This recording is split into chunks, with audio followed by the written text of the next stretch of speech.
Welcome to The Explainer. Today, we're diving into a legal case that, honestly, is pretty wild. It all started with a secret recording, and it ended up completely changing the definition of privacy in a marriage. So, where do we draw the line between seeking truth and respecting trust? Let's get into it. Okay, so this is the big question, right? Can you secretly record your spouse and then turn around and use it against them in court? Well, this exact question was at the heart of a divorce case that kicked off way back in 2003. And let me tell you, the answer the courts gave back then, it's a world away from the answer they'd give you today. So, here's the setup.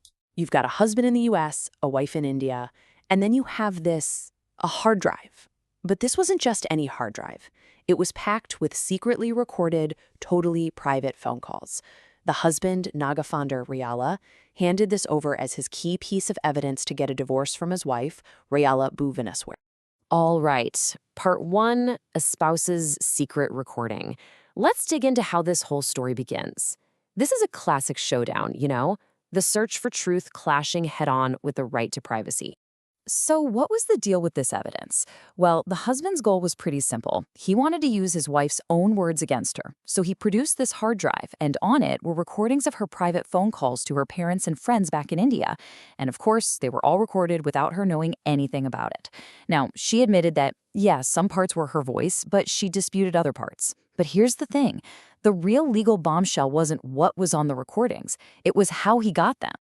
Okay, so now we get to the 2007 ruling, which really drew a line in the sand. I mean, this question of whether the evidence was even legal, it was such a big deal that the case went all the way up to the High Court. And what they decided would become law for nearly 2 decades. So, the verdict? A resounding absolute no. The evidence was inadmissible. Justice Bhuvaneswari came down hard, ruling that the husband's secret recordings were totally illegal and had no place in his courtroom. Full stop. And you've got to hear the reasoning behind this. Justice Bhuvaneswari's words here go so much deeper than just the law. He's saying, look, if the husband has no faith in the wife, even about her conversations to her parents, then the institution of marriage itself becomes redundant. He's basically arguing that if you've reached the point of secretly spying on each other, the marriage is already over. The trust is gone. So what was the actual legal basis for throwing out this evidence? The court called it an unconstitutional and immoral act. This wasn't just about feelings. It was about the fundamental law of the land. It all boils down to this. Article 21 of the Indian Constitution. This is a huge one. It guarantees the right to life and personal liberty. And over the years, the courts have made it crystal clear that this includes a right to privacy. So the court said, a private phone call, that's a protected space. And spying on it, even if you're married to the person, is a direct violation of that fundamental right. The court laid it all out in this really clear 5-part decision.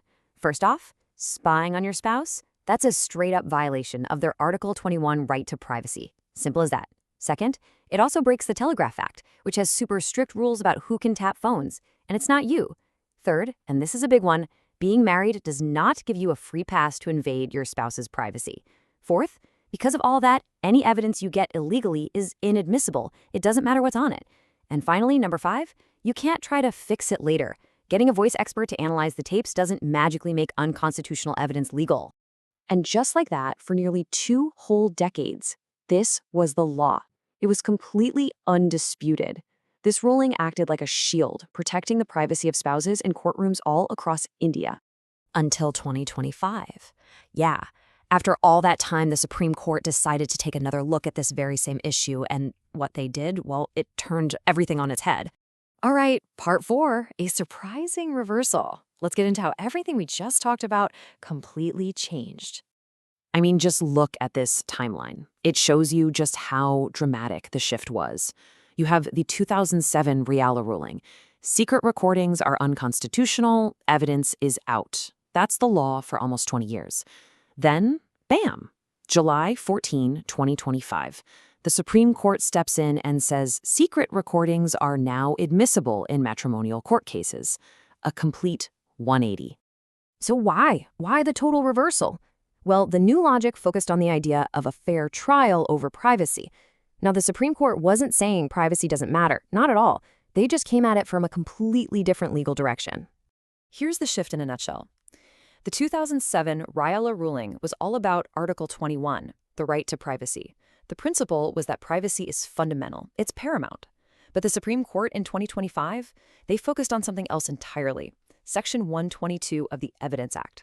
Their principle was that the right to a fair trial, which means being able to present your evidence, is what's most important inside the courtroom.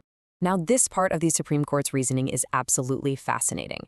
They basically said, look, if the marriage has reached a stage where spouses are actively snooping on each other, that is in itself a symptom of a broken relationship. See the logic?